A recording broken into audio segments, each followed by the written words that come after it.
Hello কাকিমার কিচেনে দেখো আমি চলে এসেছি। আজকে বানাবো সজনে ফুল ভাজা। তার জন্য আমি দেখো কড়াইয়ে তেল দিয়ে নিয়েছি আর সজনের ফুলগুলো বেছে ভালো করে ধুয়ে নিয়েছি। এবার দেব এটা গোটা লঙ্কা আর গোটা সর্ষে।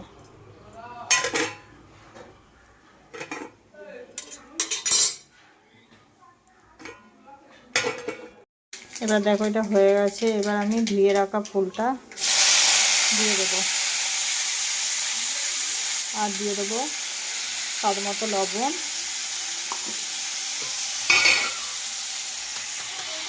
আর একটু হলুদ।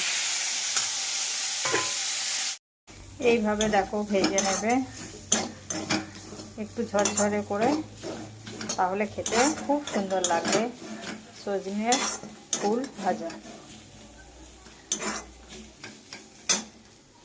হয়ে গেছে আমার রেডি। এবার দেখো নামাবো।